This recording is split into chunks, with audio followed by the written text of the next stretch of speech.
what is in the box. Full disclosure, I tried to record an unboxing for all of this stuff, and it was all out of focus because this is my wife's camera, and it was in manual focus mode and I didn't notice it. So I've had all of my new toys that arrived today out and looked at them a little bit. Haven't messed with them a whole lot yet. Background, for anybody who doesn't really know me, I've been into air guns for several years. I've had PCPs before. I've recently moved and I sold them all as part of funding my relocation.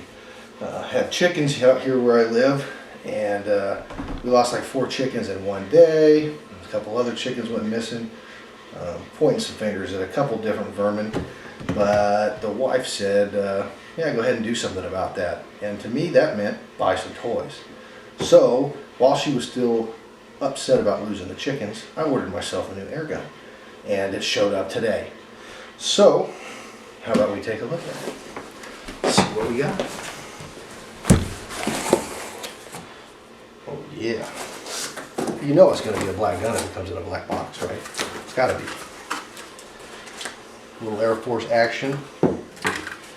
Never had one of these before, so it's a new one on me. Let me get this cardboard box out of the way real quick and we'll continue on with my rambling.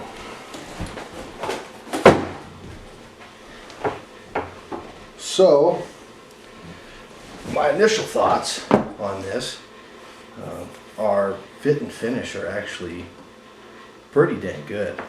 A lot better than I initially anticipated I would get for the cost. They send you all kinds of nice instruction books,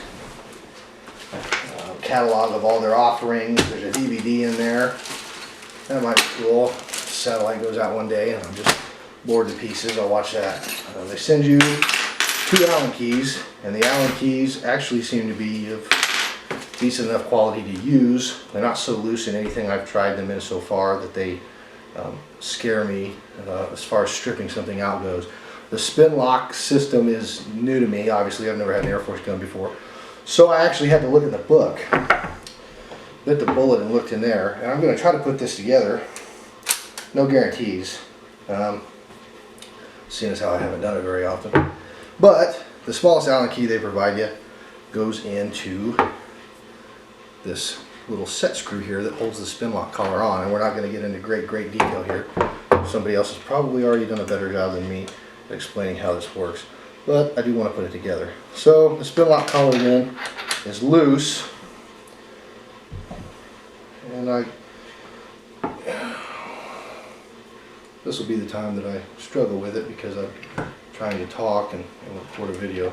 Now, according to the instruction manual, you hand tighten this. Makes sense. Don't want to cross thread anything. You can kind of feel when it starts to go. I'm just lining it up position wise, kind of where I want that action to be on the bottle, and it starts to snug up, and that's almost good enough right where it's at. Spin lock wrench. I'll probably block you from view here while I do this.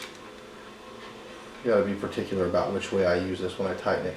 And I'm not going to go just nuts tight, but tight enough. And same deal. Now you need to tighten this little set screw again to keep the whole thing from wanting to spin in the action. And I don't go super tight on that either, until I learn otherwise. These little set screws, aluminum frame, you don't want to go crazy with it.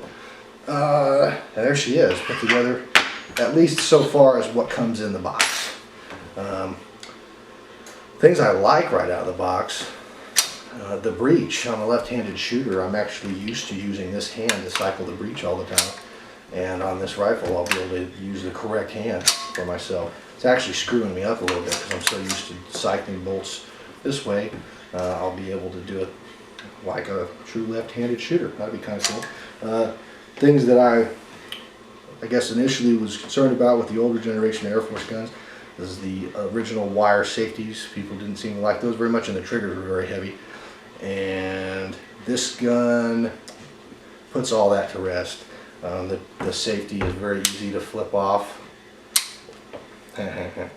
with the back of your index finger, which I like. And if you want to go for the super silent approach, you can push it a lot more gingerly and get a little bit less of a click. Trigger is actually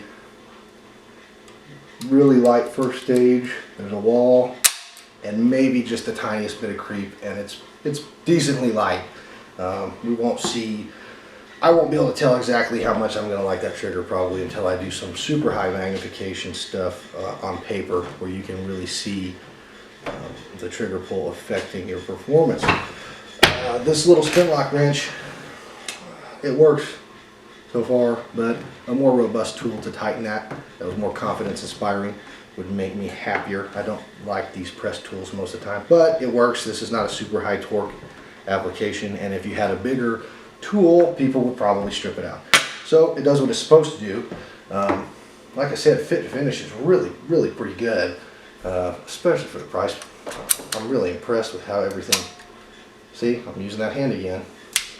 Really impressed with how well everything is made on this gun so far. Oh yeah, that's going to work fine. One knock I'll give it, and I'll preface it by saying I've ordered the Walk Guard 15 Mark II that's supposed to fit this gun, and an AR-15 replacement grip. I don't have the biggest hands in the world, but this grip, this pistol grip, really kind of disappears in my hand, and not in the best way possible. There's a little hot spot for me right here because it's very rectangular and squared off in shape. I need something just a little bit with a little bit more palm swell to feel my hand a little bit more, I think. But it's good as is. They're kind of rubberized, and I didn't know that either going into it. But man, this is really well put together. I love the design of it. Power wheel, super simple. Doesn't get any easier than that. If you can count, you can use the power wheel. You can actually see the hammer spring in there, and you can see the preload adjustment pushing on the hammer spring as you turn it. So if you didn't know what it was doing, you can see it as you go. It doesn't get any easier than that. Made in USA, a nice big bold print right on the frame. Keeps you away from supporting AOA or any of them other vendors that rip people off and suck at customer service. Which brings me to the next little piece I'm going to talk about. I ordered this and the scope, I'm going to talk about here in a minute, from Bullseye Air Guns. Tony just started that website.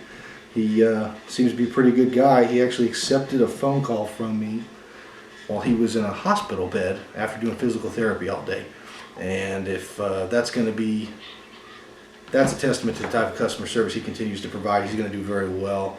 I actually felt bad for calling him, but he had given somebody else that number and told me to go ahead and call him there. So I did, and he was very polite, especially given where he was at the time, and I wish him the speediest recovery possible from that situation. John, this is somewhat your fault that I ended up with an Airforce gun, so I'm going to give a shout out to you right now. But so far, man, this is a nice little setup. I mean, it's cool. Black scary gun. Don't let the government see you with it, you know. But man, that action cycle's good. Safety feels good.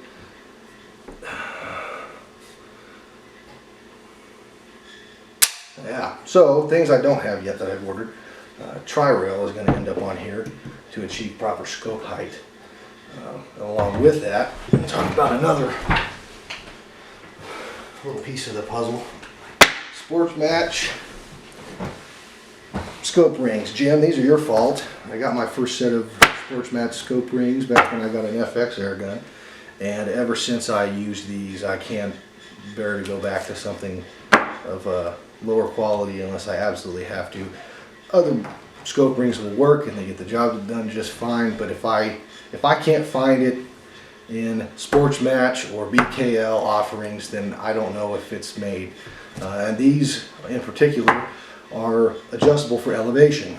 And I think one of the only real design flaws that this particular rifle might have is you're going to end up with a very high mounted scope in relation to the center of your barrel.